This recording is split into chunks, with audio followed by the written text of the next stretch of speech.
জুবিনৰ প্ৰথম গীতৰ আঁৰৰ কাহিনী কেনেদৰে কবি হীৰেণ ভট্টাচাৰ্যৰ অজ্ঞাতে তেখেতৰে গীতক সুৰ দি প্ৰথম এলবামৰ জন্ম দিছিল জুবিনে নিজৰ গীত অনুমতি অবিহনে লোৱাৰ পাছতো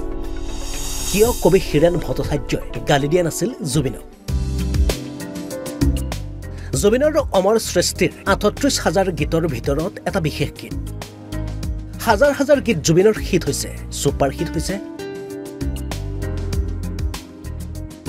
হাজাৰ হাজাৰ জুবিনৰ গীত অসমবাসীৰ মুখে মুখে কিন্তু সেই হাজাৰ হাজাৰ গীতৰ ভিতৰতো এই বিশেষ গীত সঁচাকৈ বিশেষ কিয়নো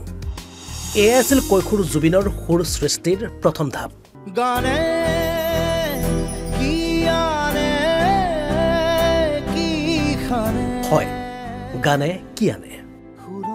এয়া আছিল অষ্টম শ্ৰেণীত অধ্যয়নত কৈশোৰ জুবিনৰ সুৰৰ মায়াজালত প্ৰৱেশ কৰাৰ প্ৰথম ধাপ অষ্টম শ্ৰেণীত পঢ়ি থাকোঁতে জুবিনে কিনি আনিছিল কবি হীৰেণ ভট্টাচাৰ্যৰ এখন গীত সংকলন পুথি তোমাৰ গান আৰু এই পুথিতে জুবিনে বিচাৰি পাইছিল জীৱনৰ প্ৰথম সৃষ্টিৰ সুৰ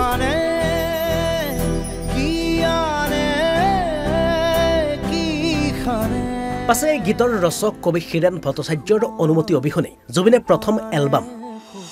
অনামিকাত অন্তৰ্ভুক্ত কৰিছিল এই গীত অৱশেষত জুবিনৰ অনামিকা মুক্তি লাভ কৰি ৰাজ্যজুৰি নিশাটোৰ ভিতৰতে হৈ পৰিল ছুপাৰহিট প্ৰথম অৱস্থাত কাৰোবাৰ গীত ল'লে অনুমতি যে ল'ব লাগে সেয়া জুবিনে জনা নাছিল অৱশেষত জুবিনে অপৰাধীৰ ভাৱ এটাৰে ধৰা দিলে কবি হীৰেণ ভট্টাচাৰ্যৰ সন্মুখত মাননী হিচাপে কবি হীৰেণ ভট্টলৈ জুবিনে আগবঢ়ালে ১,০০০ টকা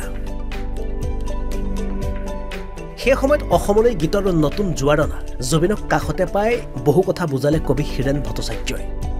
দিলে বহু মূল্যৱান উপদেশ আৰু এনেদৰে অষ্টম শ্ৰেণীত অধ্যয়নত কৈশোৰ জুবিনৰ কণ্ঠত সৃষ্টি হৈছিল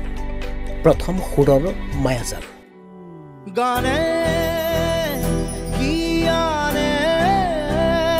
কি খানে news desk report Assam live 24 খুপানে খুপানে গানে কি আনে সুৰৰ খুপানে খুপানে গানে কি খানে দাহৰৰ কানে কানে ৰামধেনু হিতানে হিতানে